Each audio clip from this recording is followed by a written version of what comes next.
राम राम जी। मैं नन्ना पहलवान, आप देख रहे हैं सो जिंदगी बाबा की खरी खोटी। मेरे साथ बाबा रामदास जी हैं। आज हम करीब 15 दिन बाद मेरी दादी जी का देहांत हो गया था, पिछले महीने की 23 तारीख को। तो उनका जो 13वीं संस्कार होता है वो 6 तारीख को हुआ है।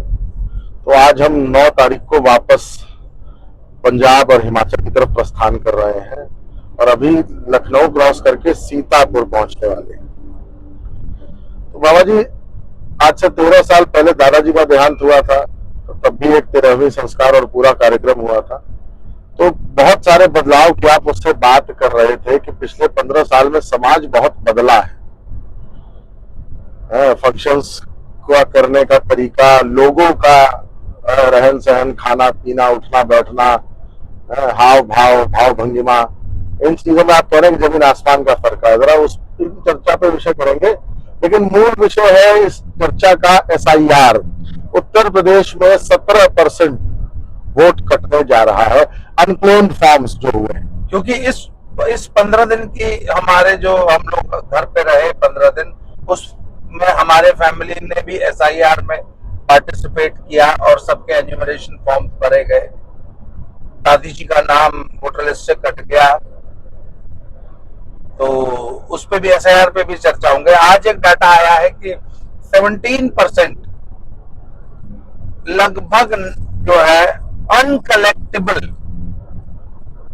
एन्यूमरेशन फॉर्म्स है। अनकलेक्टेबल मतलब वो फॉर्म जो कि वापस कलेक्ट नहीं होंगे, अर्थात जो वोटर्स मृतक हैं या वो वोटर्स जो कि परमानेंटली डिस्प्लेस्ड हैं, इलाका छोड़ के चले गए हैं, गांव छोड़ के चले गए, या वो वोटर्स जिनको एन्यूमरेशन फॉर्म पहुंचाए ही नहीं जा सके, जो अपने पते पे मिले ही नहीं। ये टोटल संख्या जो है वो 70%। निवासी गाजीपुर के हैं, लेकिन पिछले 30 साल से सूरत में बस गए हैं, आए ही नहीं है पिछले 10 साल से गांव पे। तो 17% नन्हे पहलवान, ये 2.6 करोड़ जी, 2 करोड़ 60 लाख के आसपास की संख्या है। अर्थात 2 करोड़ 60 लाख लोगों का नाम अभी ये शुरुआती रुझान है। अभी जब एक्चुअल डाटा आएगा वो हो सकता है थोड़ा सा डिफरेंट हो, पर एक मोटे तौर पे अंदाजा है ये। अर्थात 403 सीटें हैं नन्हे पहलवान जी। इसका मतलब औसतन 65,000 वोट कटेगा। मतलब औसतन 40,000 वोट के आसपास वोट कम पोल होगा। नहीं, कुछ बढ़ेगा भी ना। हाँ, कुछ बढ़ जाएगा, फॉर्म 6 भरे जाएंगे, नए वोटर आएंगे, पर 65,000 नाम कटेंगे। शुद्धिकरण, भाई नाम दिया गया शुद्धिकरण जी। तो हमने अपने गांव में, मैंने एक डाटा निकालने की कोशिश की कि जो नाम कट रहे हैं वो उस नाम के कटने का नुकसान सबसे ज्यादा किसको हो रहा है। तो मेरी नाम नहीं लेंगे हम, हमारे एक मित्र हैं समाजवादी पार्टी के, बड़े सक्रिय कार्यकर्ता हैं। वो कहते हैं कि समाजवादी पार्टी का ये मानना है कि मोटे तौर पे उसके वोटर्स का नाम ज्यादा कटा है। हालांकि वो एक झूठ भी फैला रहे हैं कि BLOs को पे प्रेशर बनाया गया है कि जानबूझ के समाजवादी पार्टी के वोटर्स का नाम काटा जाए। हालांकि ऐसी कोई बात है नहीं, पर एक ये प्रोपेगेंडा समाज में जरूर चलाने BLO साहब को नोच खाएंगे यादव बिरादरी के लोग। BLO साहब को नौकरियां तो माहेपुर गांव में करनी है ना। BLO साहब नौकरी नहीं कर पाएंगे। ये सब झूठ बात हो, प्रोपेगेंडा है। ये समाजवादी पार्टी का और पूरे विपक्ष का इलेक्शन कमीशन और इलेक्शन प्रोसेस को बदनाम करने का एक ये RR है और कुछ नहीं। ये एकदम, ये इससे बड़ा झूठ कोई हो नहीं सकता। अब हमारे गांव का BLO लड़का शिव यादव, बगल के गांव का है, वो हर घर जाके उसने ये काम किया है। और वो कह रहा था, कहता भैया मैं अपनी नौकरी से मजाक क्यों करूं, इससे मेरा परिवार चलता है। तो ये सब एकदम झूठ बात है। किसी BLO पे किसी तरह का दबाव है? कोई दबाव नहीं है। और BLO फेयर प्रोसेस से जो काम को दिया गया वो कर रहे हैं। एकदम झूठ बात है जी। तो समाजवादी पार्टी एसआईआर को लेके बैकफुट पे दिखाई दी।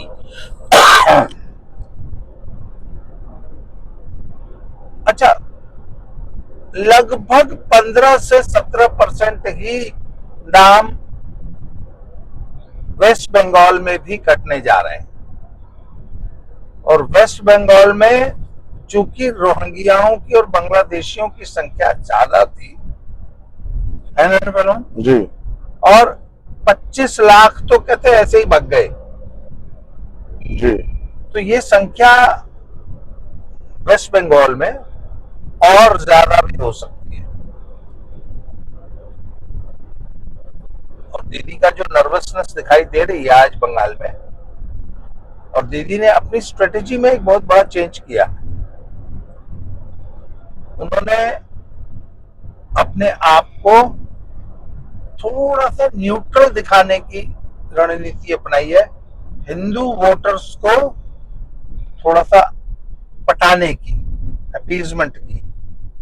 ऐसा मुझे एहसास हुआ कुछ, तो मुझे लगा कि दीदी जो है, ममता दीदी डिफेंसिव है और वो हिंदू वोटर्स को अपीज करने की कोशिश कर रही है। और हिंदू वोटर इधर थोड़ा सा एग्रेसिव हुआ है बंगाल में। जब जो बांग्लादेशी रोहिंग्या छोड़ छोड़ के भाग रहे हैं, उससे ये कॉन्फिडेंस बिल्ड हुआ है कि हिंदुओं का नन्हे पहलवान। आप क्या कहेंगे? देखिए मैं एक बात बताऊं, सिंपल सी बात है। जब से सोशल मीडिया आ रहा है ना, उनकी आवाज जो पहले कोई रिपोर्टर रिपोर्टिंग ही नहीं करता था, बंगाल में ममता बनर्जी क्या क्या करती है, उसका गुंडा राज, उसका अराजकता वाला जो वो पूरा माहौल है ना, वो पहले रिपोर्ट नहीं होता था। रविश कुमार और बरखा तो उसको रिपोर्टिंग नहीं करते थे ना जाके, लेकिन आज तो सोशल मीडिया, हर एक के हाथ में फोन, हर एक के हाथ में कैमरा है, सब फेसबुक लाइव और इंस्टाग्राम लाइव करना जानते हैं। तो वो बातें तो खुल कहने लग गई। और इधर एक माहौल बना है बंगाल में कि नहीं, इस बार बंगाल में ममता बनर्जी की सरकार उखड़ने जा रही है। उसकी वजह से बड़ा पॉजिटिव माहौल आया है। एकदम आपकी बात सही है। फिर एसआईआर को जब बदनाम करने के लिए ममता ने उसको एनआरसी से जोड़ा ना, और जब लोगों ने देखा कि कैसे बांग्लादेशी और रोहिंग्या वापस भाग रहे और बॉर्डरों पर भीड़ लगी हुई है, तो हिंदू वोटर को एक बात समझ आए कि यार अब इसको हम उखाड़ हिंदू वोटर में ये कॉन्फिडेंस पैदा हुआ कि नहीं, इस सरकार को इस बार उखाड़ा जा सकता है। ये जो कॉन्फिडेंस है ना, ये बड़ा कीमती है। और जिस तरह से देखिए, मैं बताऊं भाई, हरियाणा अपने आप में एक अनोखा रिजल्ट था ना। हरियाणा जैसा स्टेट लगातार 3 बार जीत जाना, इस बार तो अपने दम पे फिर से जीत जाना है। जब एंटी इनकम्बेंसी और माहौल था और जाट एकदम अति का उत्पात कर रहे थे, और उस सब के बाद भी हरियाणा जीतने के बाद ना एक कॉन्फिडेंस आ रहा है। और महाराष्ट्र और दिल्ली, भाई दिल्ली में अरविंद केजरीवाल कहता था ना कि जब तक मैं हूं तब तक भाजपा यहाँ कभी नहीं जीत पाएगी। अरविंद केजरीवाल खुद अपनी सीट हार गया। अरविंद केजरीवाल के सारे बड़े मंत्री, सारे बड़े चेहरे अपनी सीट हार गए। आज पार्टी तितर बितर है। अरविंद केजरीवाल दिल्ली छोड़ के पंजाब भाग चुके हैं। आज पंजाब में सिर्फ और सिर्फ स्वाति मालीवाल एक चेहरा रह गई है, वो भी सॉरी आतिशी मार लेना है। नहीं, उसका तो नाम सुने हुए मुझे 6 महीना हो गया। वो उससे मतलब नहीं है, लेकिन भाई आज वो बड़ा चेहरा है ना, विधानसभा बैठ के जो गाड़ी बाजी करती है। सौरभ जैन, यही लोग रहेंगे, सौरभ भारद्वाज सॉरी। तो एक बात बताइए ना भाई। अच्छा, और उसके बाद बिहार ने जो रिजल्ट दिया है वो अप्रत्याशित था। 180 से 207 सीट का हमने प्रेडिक्शन किया था, लेकिन उस वक्त भी सब पलट गए, बाबा जी क्या 207 सीट है। लोगों को समझ नहीं आता है। मैं आपको आज बता रहा हूं कि बंगाल में इस बार आम हिंदू जनमानस ममता के उस अत्याचार से एकदम आगे जा चुका है। वो कहते हैं ना कि अब पानी नाक से ऊपर हो रहा है, तो पानी नाक से ऊपर हो रहा है। और बंगाल का वोटर इस बार एकदम, आप देखिएगा, इस बार बंगाल में सुनामी रहेगी। मैं नहीं कहूंगा कि बीजेपी 80% वोट ले जाए, सीटें ले जाएगी, लेकिन इस बार बीजेपी वहां अप्रत्याशित रूप से बहुत अच्छा करने जा रही है और सरकार बनाने जा रही है। वो चाहे 2 सीट ज्यादा लेकर सरकार बनाए, लेकिन इस बार बीजेपी सरकार बनाएगी, जो इस वक्त माहौल चल रहा है। हाँ, अब कितना fair election Modi ji organise करा लेते हैं, पैरामिलिट्री लगाते हैं, प्रेजेंट रूल लगाते हैं, क्या करते हैं वो मोदी जी पर डिसाइड होगा। लेकिन बंगाल से इस बार खुशखबरी आएगी, ये तो पक्का है। अच्छा, अब जरा हम लोगों ने 15 दिन गांव में बिताए। 13 साल पहले दादाजी की 13वीं हुई थी, 2013 में। वो उस 13वीं का अरेंजमेंट भी सारा आपने किया था नन्हे पहलवान जी। इस बार भी सारा अरेंजमेंट आपने किया है। पिछली बार भी आपने लगभग 600-700 लोगों को न्योता दिया था। पिछली बार 1200-1300 लोग थे। पिछली बार 1600 पत्तल खपा था। हाँ, और क्योंकि पात बैठ के खाई थी तो एक भी पत्तल फालतू नहीं खपा था। तो हम लोगों ने अंदाजा था कि 1300-1400 लोग आएंगे, तो हलवाई हमेशा 100-200 लोग का ज्यादा ही बनाते हैं। 1600 लोग खाए थे।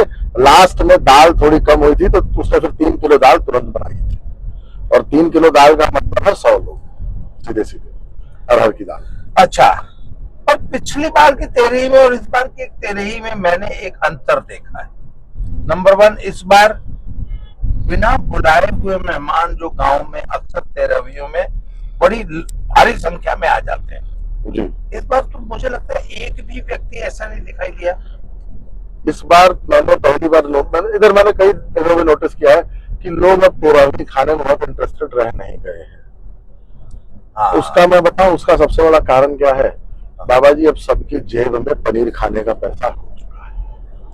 अब देखिए, सब मैं तो 13वीं जैसे आयोजनों को फूड इनसिक्योरिटी से जोड़ के देखता था कि 13वीं पे बहुत से लोग ऐसे होते थे जो कि भरपेट हमारे गांव में बाबू साहेब थे, नाम नहीं लूंगा, अच्छा नहीं लगता।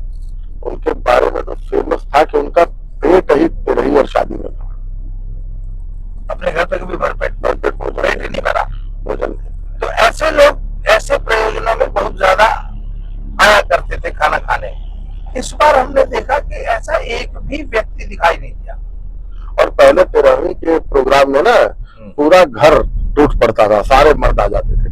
अब तो हर घर से एक आदमी, एक आध बच्चा साथ। हाँ, ज्यादातर घरों से जो युवा आप मान लीजिए, हमारे घर में विक्रम सिंह आज घर में सबसे बड़े हैं, उनके नाम से कार्ड आ गया किसी की तेरहवीं का। तो पहले तो अच्छा बच्चा, कहना मैना, नौकर तक तेरही खाने पहुंच जाते थे, पता चले घर से 8 लोग आए हैं। अब तो एक, वो भी बड़ी मुश्किल से आया नहीं तो वो भी नहीं आया। जिस घर में 8 पुरुष है वहां से एक आदमी आया।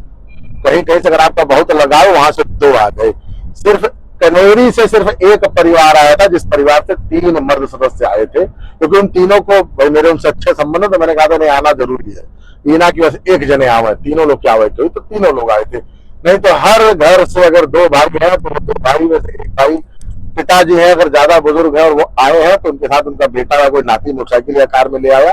नहीं तो एवरेज हर घर से एक आदमी। पहले हर घर से एवरेज 3-4 आदमी होते थे। अच्छा, नंबर 1। नंबर 2, पिछली बार आपने पंगत में बैठा के खिलाया था। हाँ। इस बार आपने टेबल लगा दिए थे, इट वाज अ बुफे। हाँ, मैंने ये चीज हर बिरादरी में हर स्तर पे आ चुका है। अब पंगत लगा के न कोई बैठ के खाना चाहता है, न कोई उतनी जहमत लेना चाहता है। अब हर जगह आपको बुफे ही मिलेगा। गांव में एक बहुत बड़ा बदलाव है। हाँ, मैं इसको एक सोशल चेंज के रूप में देखता हूँ। जी। पर नन्हे पहलवान, मैं पूरे तेरही का कार्यक्रम, भोजन का कार्यक्रम, लगभग तेरहवीं का कार्यक्रम आज तिलक बरच्छा शादी जैसा कार्यक्रम हो चुका है। 2 से 3 तरह की मिठाई और टेबल, सोफे, यहाँ वहाँ, टेंट, तंबू, लाइट, जनरेटर, सब कुछ की व्यवस्था। खाली डीजे नहीं था, बस डीजे नहीं। अच्छा, एक चीज जो मैंने बड़ी गौर से मैंने मार्क की कि फूड की वेस्टेज ऑलमोस्ट 0 हुई। लोगों ने पत्तल में, प्लेट में अपने हाथ से सर्व किया, और ज्यादातर लोग सब्जियां, नन्हे पहलवान, एक चम्मच, इतनी सी सब्जी, इतने 4-5-6 आइटम थे, तो 4-5 चम्मच। देखिए, जब आप 3-4 तरह की सब्जी, चटनी, आकर, अचार, पापड़ और सलाद, रायता और 2 तरह की मिठाई रख देंगे ना, तो 1 चम्मच से ज्यादा सब्जी कोई खा ही नहीं पाएगा, और 3 पूड़ी से ज्यादा कोई पूड़ी नहीं खाएगा। पर सबसे बड़ा, सबसे इम्पोर्टेंट चीज जो मैंने देखी कि तकरीबन सब लोग एकदम प्लेट साफ करके, I mean food wastage was almost 0। आपको मैं एक बात बताऊं, आपको ध्यान होगा, हमने तीनों डॉग्स को ऊपर रूम में बंद कर रखा था, और उनको मैंने लगभग 10 बजे खोल दिया। वो नीचे आए, बड़ी मुश्किल से उनका पेट भरा है, क्योंकि भाई डॉग ने आखिर कुछ भी कर तो प्लेटों में मुंह मारेंगे ही। और प्लेटों में कुछ था ही नहीं, जबकि पहले ऐसे प्रयोजनों में बहुत ज्यादा फूड वेस्ट होता था। इस बार मैंने, अच्छा मिठाइयां,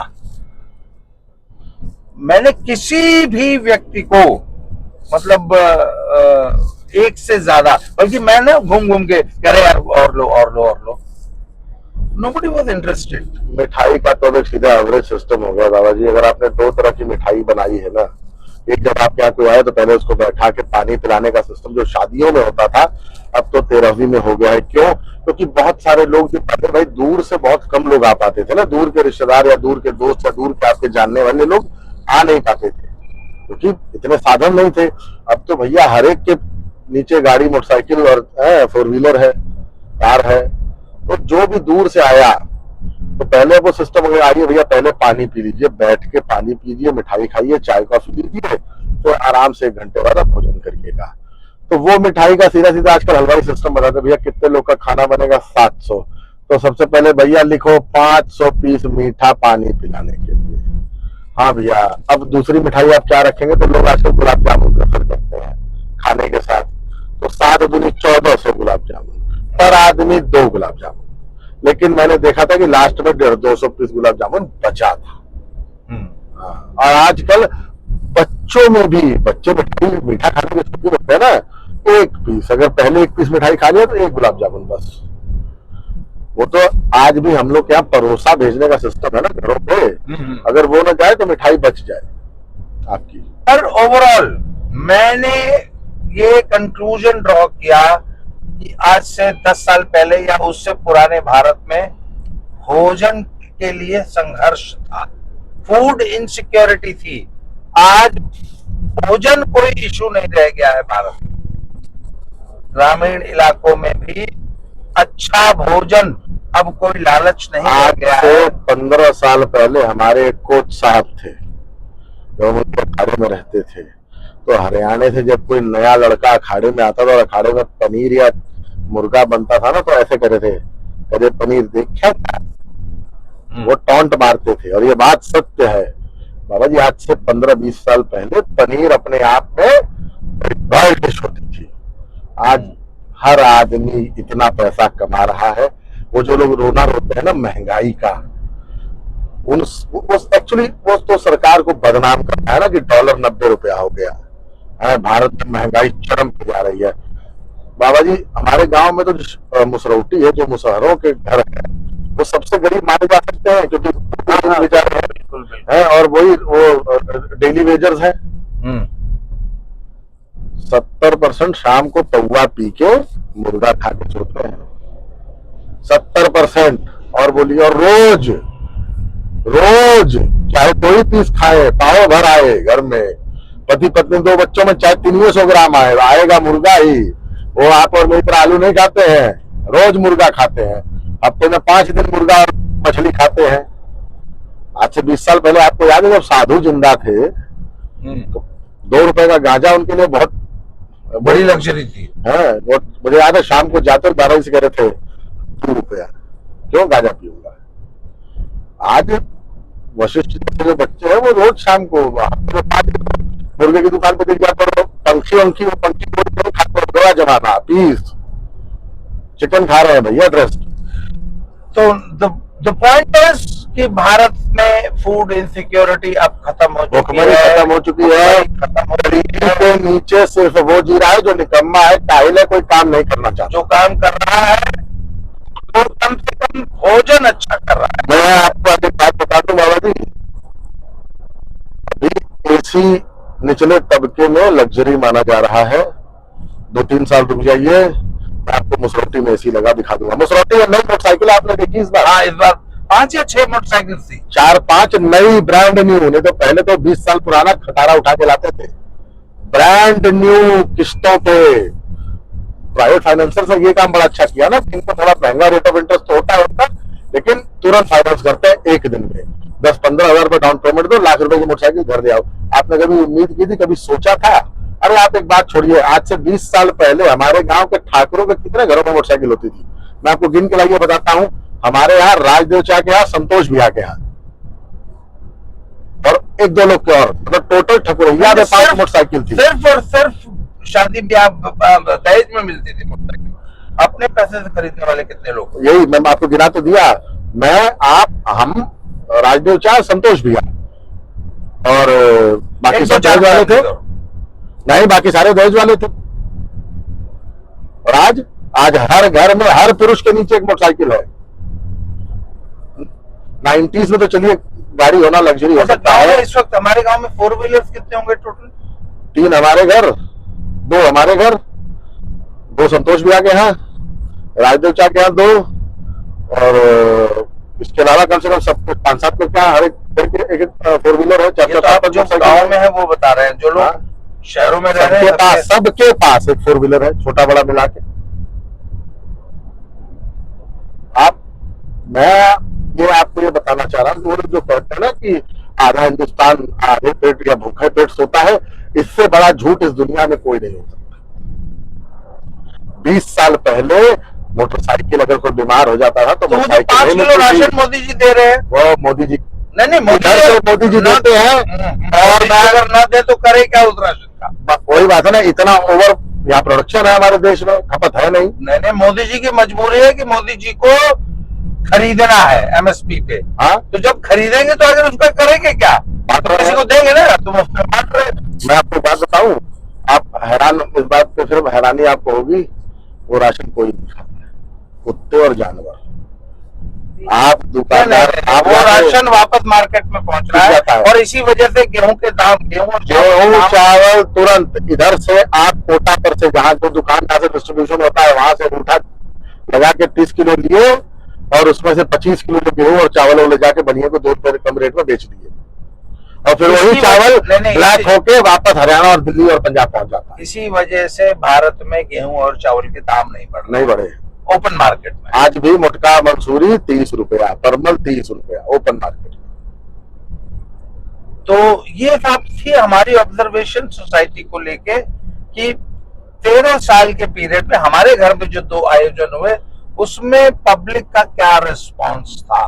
अच्छा, एक चीज और नहीं, एक चीज और नन्हे पहलवान, आने वाले 99% गेस्ट्स वर वेल ड्रेस्ड।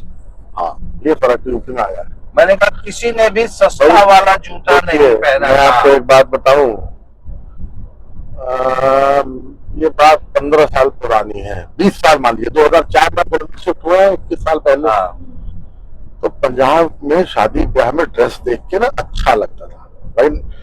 50, 60, 70% लोग सूट, टाई, सूट और पैंट और बढ़िया जूते लेदर के, या कुर्ता पजामा, ऊपर बढ़िया नेहरू जैकेट, मोदी जैकेट, और बढ़िया पगड़ी वगड़ी बांधकर मैचिंग, भाई टाई और सॉक्स और पगड़ी का मैच होता था, और डांस। तो वो थोड़ा लगता था कि नहीं भाई, इस इलाके में संपन्नता दिखती है। तब भी हरियाणा में मैंने देखा है कि लोअर के ऊपर शर्ट पहन के कॉलेज में जाते हुए लड़के, चप्पल नीचे। सेम हाल, सेम स्टैंडर्ड यूपी का था। बहुत संभ्रांत बाबू साहब लोग या राय साहब लोग या पंडित जी लोग बढ़िया नई धोती और कुर्ता और नीचे काला वाला वही जो जूती चलती थी वो पहन के जाते थे। नहीं तो 50% लोग बस फटाई सी शर्ट पहन के बड़ा पुअरली ड्रेस्ड अप होते थे।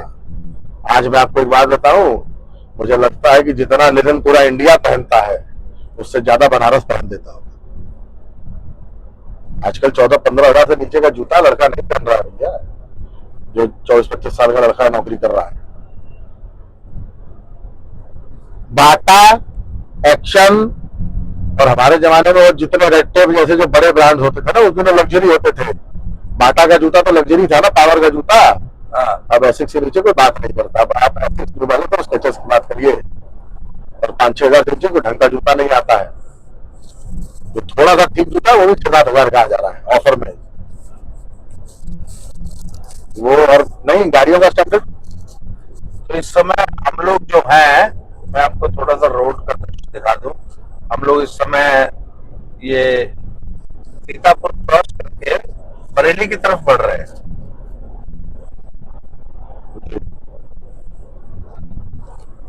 तो कुल मिला के इस चर्चा को समाप्त करना है, वो भूल गए, वो मेल को तरह अब विपक्ष क्या चिल्लाएगा। अब राहुल गांधी और चंगू मंगू पप्पू टिप्पू की जो जोड़ी है, अब वो क्या चिल्लाएगी कि 2.5 करोड़ इंडिया अलायंस का वोट काट दिया मोदी ने। हाँ, हम तो चुनाव जीत जाते। हाँ, जैसे तेजस्वी ने भी दिया है ना इंटरव्यू कपिल सिब्बल को, तो कह रहा था ना कि इलेक्शन कमीशन ने जितवाया, मोदी थोड़ी जीते हैं। और राहुल गांधी तो इस्तीफा मांग रहे थे, नेपाल की तरह आह्वान कर रहे थे जंजीर से, वोट गिराओ, इस इलीजिमेट सरकार को गिराओ। नहीं, पर एक चीज मैं देख रहा हूँ, या तो मीडिया का फोकस हट गया, पर पिछले एक हफ्ते से एसआईआर को गालियां कम पड़ी। पिछले एक हफ्ते से वो, क्योंकि शायद वंदे मातरम पे बहस चल रही थी, उसकी वजह से लगता है। पर कुछ मुझे लग रहा है कि एसआईआर को गाली देना कम किया है राहुल गांधी एंड पार्टी ने। जो भी राहुल गांधी और पार्टी देखिए, एक्चुअली पता है क्यों मुझे लग रहा है कि कहीं निकल तो नहीं गए हैं, तेजस्वी तो निकल गए हैं लंदन, राहुल जी है अभी। राहुल जी ने वंदे मातरम की बहस में भाग नहीं लिया। नहीं, प्रियंका जी ने लिया ना, और कार्यों के लिए छोड़ दिया। निकल लिया हूँ कोलंबिया। हाँ, ये भी हो सकता है, क्रिसमस का टाइम है उनका। त्योहार है, तेजस्वी का है, तो राहुल क्यों नहीं जाएंगे। उनके परिवार का मुख्य त्योहार है, उनका मुख्य त्योहार है, जाना बनता है। जैसे आप बोले मेरे लिए दिवाली, होली और छठ बहुत इंपॉर्टेंट है, तो भैया उनके लिए एक ही त्योहार है, क्रिसमस, न्यू ईयर ईव। तो दर्शकों, आज की चर्चा को समाप्त करते हैं, दोबारा मिलते हैं ऐसे ही गाड़ी में, अगले कुछ घंटे ऐसे बिताने, ऐसी चर्चा गाड़ी में बैठ के करते हैं। धन्यवाद, जय श्री राम, हर हर महादेव। हर हर महादेव।